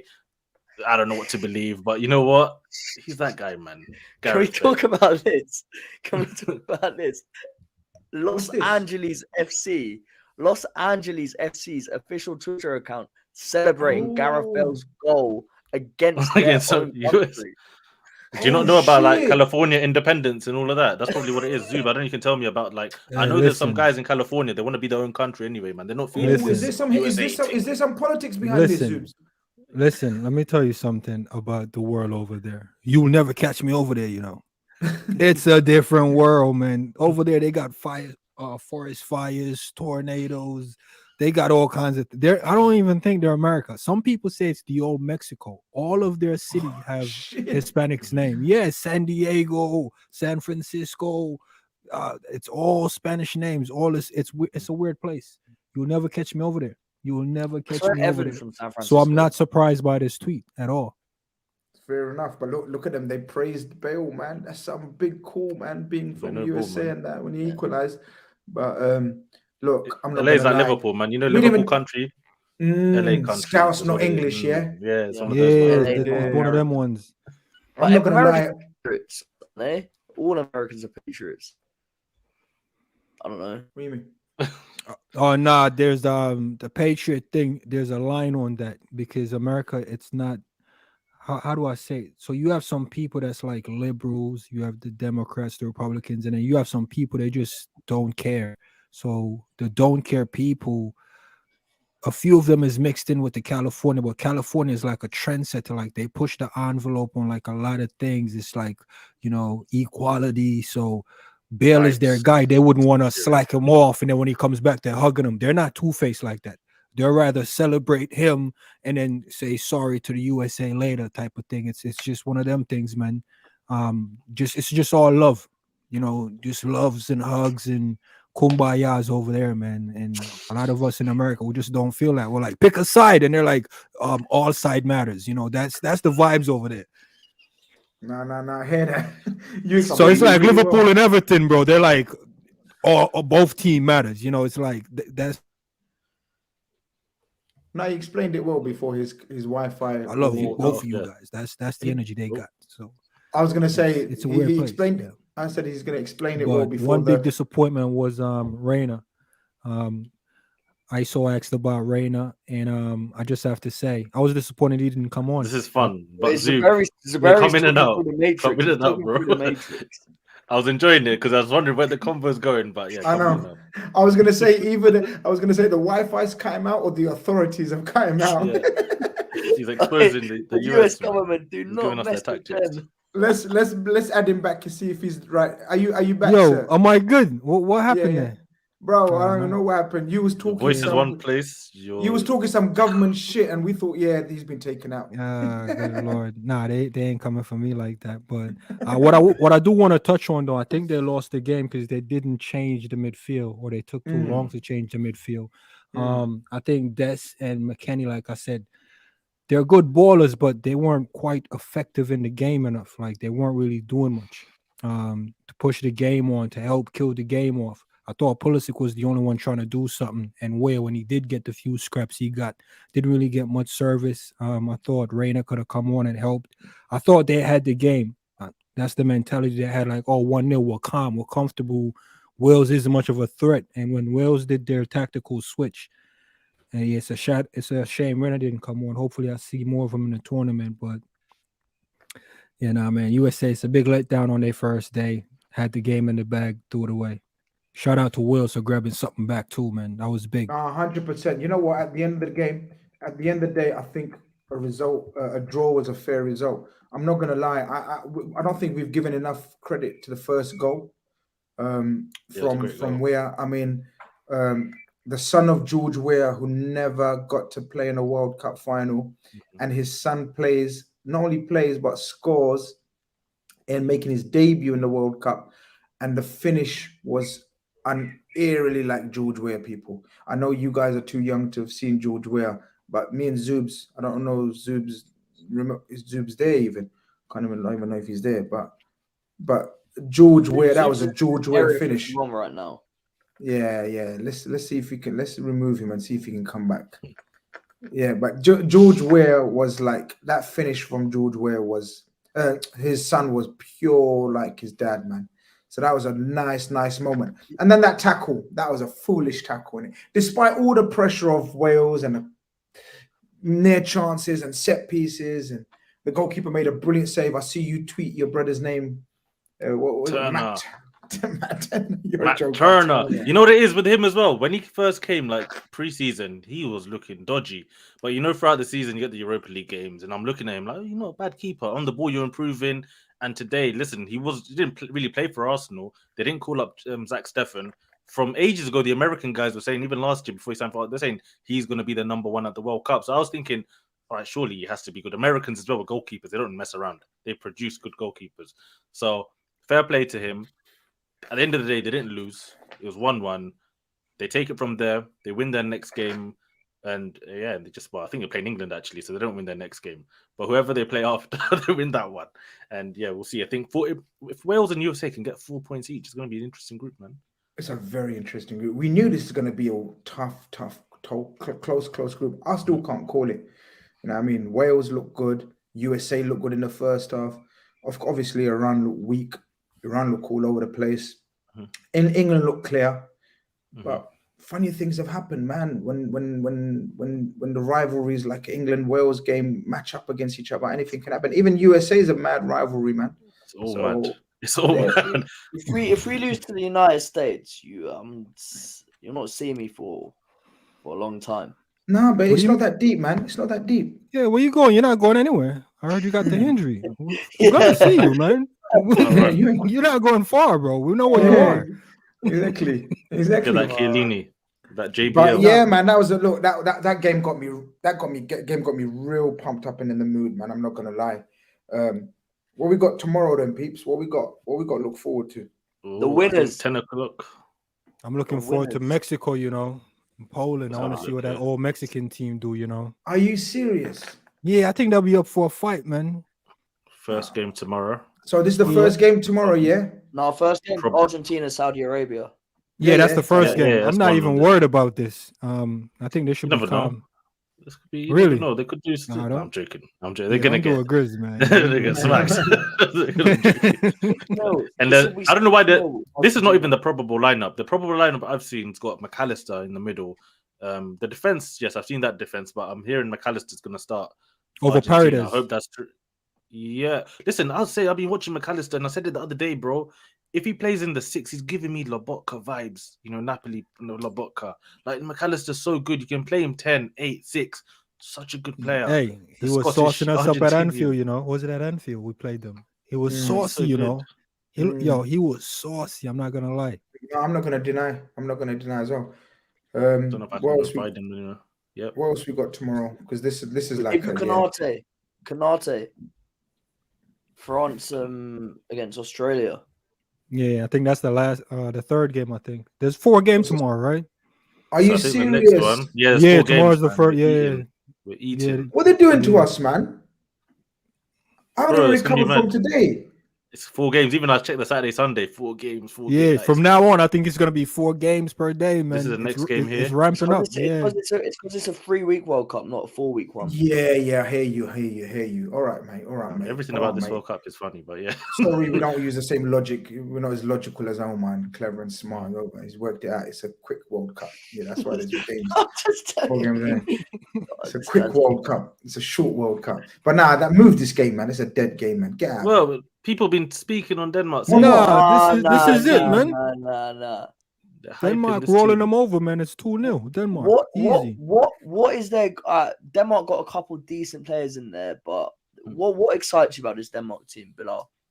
No, not me. I was just saying, people are telling me these guys are going to cook. But you look at their team, it's a solid team with very good players. The Christensens, the Andersons, the Mailers, the midfielder Delaney, Højbjerg, Eriksson in the 10s, quality player. And then up front, of course, normally if they play the Olsens, the Damsgaards, the Dolbergs, they've got a bit of something. I think Yusuf Poulsen, I don't know if he's involved. Listen, they've got a good team. For me, people have been hyping them differently, saying they're going to finish top of their group, which involves France.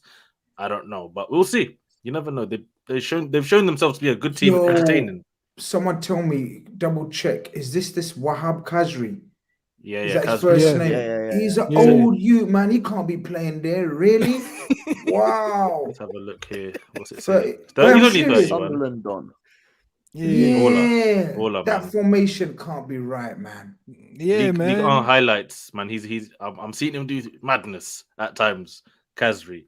He's ever since he left Sunderland, like you just watch him. He's been doing something, and he's got this strike about him, like them proper North African. Fair enough. Power. People. We got Bilal on another fraud watch. He's big. Khazri.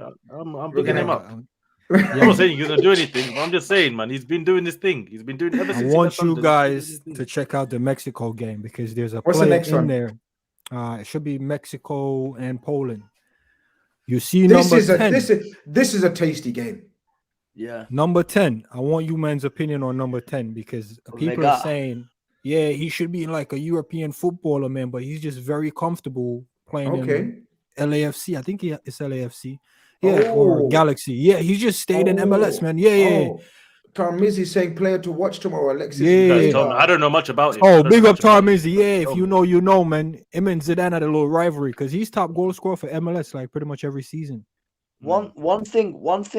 I got Mexico. They never disappoint at a World Cup. They always bring vibes. Heritage. Their games are always so entertaining. Like even last year when their game again when they beat Germany last World Cup 1-0.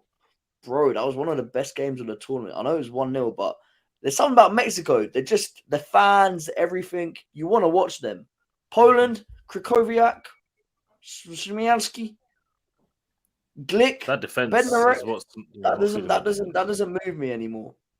Lewandowski, Lewandowski, is he going to get enough service? Doesn't really move me. But that Mexico team, Ochoa is heritage. 6 fingers. You know, I actually saw someone with 6 fingers the other day. I don't know if some guy from Brazil. Apparently, it's a real picture. Someone actually does have 6 fingers, and it's not Ochoa. But as a side note, apart from that, yeah, Mexico, they never disappoint in terms of the group stages. They'll come with the fireworks. They got that. They got that World Cup heritage where. But one thing, they're getting to the latter stages. One thing I saw though, Poland got in Marcelo Bielsa to do an analysis on every single player in their team, and he gave a lecture to all the players, telling them their weaknesses, their strengths. He's been like some advisor for them, it seems. So if they can get some knowledge from Bielsa and somehow implement it for the World Cup, yeah, it'll be interesting to see. But it could go either way this game. But at the end of the day, Poland do have real quality, and that's Lewandowski. That's real quality. And Zelensky. And Zelensky as well, of course, he's been killing it as well. But Lewandowski as a gunman, the number 9, it's time to deliver, man. It's time to deliver 100%. So I think we've got one more game. I think it's asking a lot for Lewandowski now to deliver when the rest of the team don't look it. Normally, when you see Poland, you see a couple of ballers and you think, they can aid Lewandowski, but I'm not sure, man. I'm not sure. You used to have the likes of Mick and Blaszczykowski, guys that had a piece now. It's Krakowiak, Glick, Bednarek, Chesney. Nah, I'm falling asleep. No, I think Matty Cash is in the team, I think that's just a predictable. Oh, yeah, must be. Yeah, I think Matty Cash will be in the team. 100%. All right, last game. This is going to be the 7 o'clock kickoff. This could be a little tasty, Nah, this is... okay. This is not even the formation they're going to play. I'm putting it out there. This could be tasty. I'm putting it out there. Where's Tim Cahill, man? It's not happening, man. There's no Tim Cahill. This is a bogus formation. This is a bogus formation. Bogus. Yeah, definitely bogus formation. They're saying Upamecano, Konate. Konate to have a good game, but I also kind of want to see just the French implode like they sometimes do at the World Cup. Yeah, I'm ready for that. I need something. We need something. We need a shock in the World Cup. And so if Australia do their thing, Goodwin, Irvine, Aaron Moy, where's getting at? No, stop it. Why are you saying their names like you? Wait, are you just reading it off the screen?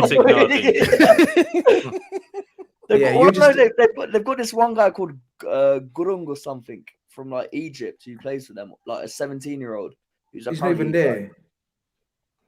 Yeah, if we look at the subs, he might honestly, I look at this Australia team. This is not even as good as Iran. I thought it was the cricket team. I thought this was the cricket team. I'm not even mocking it yet. But who's number 22? Who's Irvine? Someone tell me who's this guy? These guys are going to get cooked. If they don't get cooked, I'm sorry. Number 22. That could easily be Bronson. Just looking at him, the mustache is red. Paul Irvin on the cricket team, man. That could be Bronson, or that could be our very own Evan when he decides to keep a little trash. Yeah. No. Listen, we ain't talking about Australia like that because, bro, they're at the World Cup. Simple. You understand? They're at the World Cup. Where's Italy? Where's Italy? Exactly. Oh, I saw something mad about Italy. They haven't played a knockout game since the 2006 World Cup final, since the World Cup. That's insane. Italy, big Italia, World Cups, strong players, football, Catenaccio, everything. And they've not made it 20 years to a World Cup knockout stage. It's embarrassing, It's mad. It's a shame. And I always see Italian fans crying and say, we're the European champions. Surely they could have let us in. I'm watching guys like Saudi and all these guys play, man. But come on. You got to book your place in the correct way. No, you got to earn it, man. Heritage booking. You got to earn that, man. You can't be doing that. Let's look at another predicted lineup because that can't be their lineup. No. I'll get the proper one. Because they're saying Upamecano, Konate in the defense, 4-2-3-1, Rabiot, Tchouameni. As a 2 centre mids. Well, let me go. Lucas Hernandez, left back, Pavard, right back, Lloris in goal, Rabiot, Tchouameni, and then a front 4 of Dembele, I believe Griezmann, Mbappe, Giroud. And that'll probably be the team. Yeah. It's a good little balance in that team. I like that kind of formation. I think Giroud, it's mad saying Benzema being injured might help France. It sounds crazy saying it, but I thought about it. Really? Yeah. And I thought for the Advantage team chemistry, for the team chemistry, and the fact that Deschamps didn't want to bring another body into the team, I think What's that about? Why that? No, it makes no sense to me though. He has 25 men already. Like the 26th one was just a bonus, I guess. Maybe he's looking at it that way. And the fact that he already brought Marcus Thuram in, he's thinking, what do I bring? Musa Diaby, Anthony Martial. I don't know who else. Who else was available? Lacazette was. No, they got Bamba. They got Bamba. Bamba can do a job, man. Who's Bamba? No, Thuram. Sorry, I'm sorry. Yeah, Thuram. No, Bamba is a winger, but I don't think he made the squad. Oh, Bamba, Lil. No. Yeah. No. Musa Diaby surely, or like Saint Maximin or X Factor to someone come off the bench, but Saint Maximin got a French cap? I don't think so. I've heard him say he wants to win the Ballon d'Or. Brother, you got to get in the French squad first. Saint Maximin hasn't even got a French cap. No, I've never seen him play for France. I doubt it. He must be. All I want to say is Jude probably gets the best out of the likes of Mbappe and Dembele because he's so unselfish. If Benzema was starting, they're gonna have to play around him. No. I disagree. I'll tell you why. There's not been a more unselfish player in the last decade than Karim Benzema. Come on. I agree. Come on. He's done everything. He is also the Ballon d'Or winner. He is also was the number 1 in the world. Like surely. Sure, but that adds to his repertoire of skills and talent. That not only is unselfish and he can do what Giroud can do, but he can bag as well. I'm not saying Giroud can't, but Giroud's different. Giroud can't do So Giroud's the tech. Yeah, he can't do the tech. Yeah, Benzema can now and again just go wide and do a little 1-2, and you don't even notice he's done it on you. Remember that goal he scored against Switzerland? Like it's like a Bergkamp type goal where he flicked it. It went back around and like that's the things Benzema can do. Yeah, Benzema does things that you don't notice they've been done to you. Mm-hmm. Like you've been drugged up, you don't know you was drugged up. Like until it's too late. It's true. He does that kind of thing, mesmerizing. You know, he's got that aura about him, that word we're going to use again, aura. He's not a theoretical footballer. He's a practical. He's a proper footballer. But you know what it is with him? France, to be honest, are used to playing without him. They're used to not having him. Yeah, that's true. For them, not him being there, it's not that big. And Mbappe, for me, he's probably happy. He's probably a little bit happy inside that he's going to play with Giroud, who knows going to get the headers and let him run in behind, and he gets the goals. That's the way I look at it. We're going to come to that, Eunice. But Iso says, I'm telling you, Rabiot will run that midfield so fluent. He's been crazy the past few weeks for Juve, and without Pogba, there won't be any personal problems because we know he had that issue with Pogba. He's got a point, you know. Rabiot picked up his game, you know, last few weeks. I've seen him play for Juve. But I think the answer to this, I don't know, guys. Where was it? Player of today. I don't think Zuberi's there, so let's just dash. No, I'm here. I'm here. What are you doing? I can't see you, man. You're frozen as shit. What's the matter with you, man? Say something. I'm frozen. No. Oh no, I was deep in research, man. I'm looking at this young kid on the forward, man. He might come in and do a bit for France, you know. You know, like he's talking. You just Zuberi's on a different level. No. You know what Zuberi looks like? You know, Zuberi looks like. You know, when you got a long distance interview. Sorry, you know, when on a news channel, when you've got a long distance guest, like the Prime Minister of Zambia is coming through, yeah, and they just have a picture of him. And you guys have a picture of him, yeah, but he can't talk. There's no video. It's just audio. That's what he looks like right now. He's talking. But Big Al Jazeera breaking news. They need the Prime Minister or someone important to come up quick, and it's just cutting up. You know, the news is cutting up. You know, he's like, "Yo, I'm here." You know, saying, you know, I mean, that's very right now. You said I'm choppy, yeah? No, you're good. Your sound's good. So what are you saying? What are you doing research? Oh, I was researching this young kid, man, a young French kid, Moani. I think that's how you say Kolo Moani. He's looking like he's up there, man, looking like a talent. So hopefully I see an appearance, future superstar too, man. So you know, maybe he can do a job. Maybe he can do a job. His hot take over the night. Can't have too many players. They've got exactly. They've got like a database. How about this guy, man? The one Bayern Munich bought, Matisse Tell. You know, Matisse Tell, only 17. They spent like 40 million on him, like Endrick sort of money on him. And there's another one. There's another one that got. How about a guy that's gone to PSG? There was someone. You lot forgotten. Ekitike. And TK or Yeah, something. Hugo. I can't even say his name. Ekitike. Hugo, yeah, Hugo and TK. I think he scored Otrike or before the something. break. Yeah. First goal for PSG. So go on, guys. Let's round this up with a player of the day. Bilal, you can go first, man. I was gonna say Bukayo Saka. Yeah. No, first I actually wanted to say Gareth Bale, but I have to go Bukayo Saka. But you know what it is with Bale? It just makes me laugh, man. I just know he's gonna score and he does it. But yeah, It's it has to be inevitable, innit? Bukayo Saka, man. It has to be Bukayo Saka for me today. Zoobs, you there? Yeah, I'm going Saka as well, man. Yeah, look, Jude had his moment. Great for the young kid. Happy for the young kid, but he just messed it all up for us, man. He just went and put 25 mil on his price tag today. It's good, but I can't stand that, bro. He does this again, it's another 50 mil. It's all over, isn't it? Yeah, he does this again, it's all over for us. So I'm not really happy about that. I'm happy for him, but I'm not really happy for that. It has to be Saka, man. We can't not let this be a moment to pick him back up because he got dragged unnecessarily. So if this is too much praise, so be it. But I have to go Saka, man. He was cream of the crop. Holmes?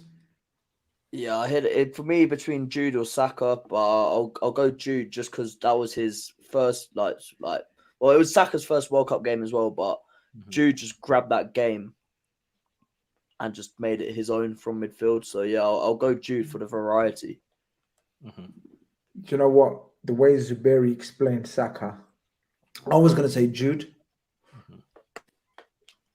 I think I'm gonna balance it, man. I'm gonna level it up and say, no, Saka. You know what it is with Saka as well? Should I just say one thing? Like I know he scored 2 goals today, but overall it's not even anywhere as good as he could really play, and that's what makes me like energetic and positive as well. When I watch him play, I'm like, I know that's not Saka at his best, and he's gone and done that. But Jude as well, we have to give him a mention again. Like I can't believe he's 19, man. Even his interviews, you listen to the way he speaks. Yeah, I nice. can't believe it sometimes. Nice, yeah. I don't know how much it's going to cost. He's one of those that, we wish to raise our children like that. Yeah, Birmingham retired the shirt and we all laughed. I understand. I'm sorry. No, I'm telling you, man, we wish to raise our kids like that, man. I'm telling you, man, that guy is too nice. I love him. He's going to look so good in the Liverpool top. Yo, what's good? Sends in a super chat. He says, I actually think France will perform better with Giroud, and he can do combos with the front line. He combines with Leao a lot from Milan. He's talking about technically he's just as good as Benzema, in my opinion. I've watched him at Milan a lot. Now look, there's no way I was trying to discredit Giroud. Like big up Giroud every time. One of the best careers out there you can get for someone who's never been in the limelight or the front line. Like the glamour name, the star name, and he scores goals. He's deadly. Like at Arsenal, if man like Wenger thinks he's the fulcrum of your attack, you must have something about you. You're just not a target man. You understand? If Wenger thinks of you like that, so it's weird. His career is so weird because when he first came to Arsenal, like I know he won the league at Montpellier. He came to Arsenal. He wasn't, the way he's built now, like a proper man, like strong. Like he was at Arsenal, like lanky, tall, but. Like no one really understood him, missed a lot of chances, and I think that always was with him, for his whole career. Like you're not Van Persie, mate. Like you'll just hear Giroud, and then even when he got sold towards the end to buy Aubameyang, a big striker, you see how he's developed even more at Chelsea, at Milan. I just feel like with age, he just understood the game more. He developed more even as a man, and the older he's one of those because he never relied on pace. The older he gets, the better he gets. So for me, yeah, you got to big him up. You know what? Everything you said about the young Grizz is what you should be saying about Giroud. You get the right players around Giroud, man. Deadly attack. Dutch van der Linde says Giroud can do it all but run. Is that fair? That's fair, man. He can do it all, man. Yeah. Well, in the box, he can create good separation, the near post finishes, the headers. If you look at his catalogue of goals alone, wow. Like somebody watching his compilation when he finishes could be crazy. Yeah. He scored some of them. I'll never forget that against Crystal Palace on like boxing scorpion kicks or whatever. That I was like, for France. But we're gonna call it a day, people. That's enough. It's enough World Cup chat for one night, man. I know today was lit. Tomorrow could get even wilder because I know these guys are writing off Australia and taking the piss out of them. Like you guys are gonna get hurt. I'm telling you, you guys, what you said about Australia today is below the belt. They're gonna come. I'm telling you now. Yeah, you laugh, innit? You laugh, but I'm telling you now. Tomorrow they're gonna make it sticky for France. They're gonna make Grizz, I it. see what you're doing. I see what you're doing. No, Go no, with I'm not these doing little shit. underdogs. You're hoping one No, sticks. no. You're hoping One one stick. sticks. You're gonna use that one. It ain't sticking. Australia are gonna do something like make it sticky. I'm not saying they're gonna win or nothing like that. They're just gonna make it a game. I didn't big up Qatar, man. I said the World Cup's gonna be lit. I didn't Qatar, the country that football. We had Qatar getting out of the group. To be fair, no, we did. And you know what the reasoning was? It wasn't even about football. Money. We said they're gonna pay the money. No, but did we do it in the end? We suggested it. We didn't pick it. No, we did. I'm pretty sure we put Qatar and Ecuador through. Yo, you lot are idiots, man. How did you let that happen, man? Grizz, you're talking about yourself, you know. You convinced the men about the money. I was watching it. Yeah. No. No. You lot idiots, man. I was joking. You lot. I took the bribe. You took the bribe. You lot idiots, man. Why did you listen to me? I was joking, man. Fuck's sake. No wonder I'm getting beat up in the comments, man. I was joking. Oh shit! So we got Qatar coming out of the group. We have to pray. We have to pray. Yeah. So who we got not coming out? Ecuador and Senegal and Netherlands. What? Yeah, we put Senegal and Netherlands out. I'm pretty sure. I don't know. I think I really wanted Ecuador in the group. We had Netherlands top in the group. 100%. It was Netherlands and Qatar. Okay, so I didn't get my Ecuador pick. Okay, no. Then on a serious show, I done Ecuador. I bust you lot up. I done you lot, man. That's you lot jokes, man. How did you let me get away with that? Fine. On another stream, I said Ecuador. No. I'm deleting that video. Anyway, listen. I'm deleting that stream, man. End the stream. End the stream, Dave. End the stream. But listen, tomorrow we got another show lined up. Shall we go 9 p.m. tomorrow? We'll see. 9 p.m., 10 p.m. We see what we're doing. We see how we're feeling. You know what I mean? We try to give you a little break before the final whistle, but sometimes it's good to go straight away while the adrenaline is pumping. And I've got a feeling tomorrow's adrenaline will be pumping. This has been World Cup Khanage today. I believe the World Cup really, really started. Let's see what tomorrow brings. Peace. We out of here.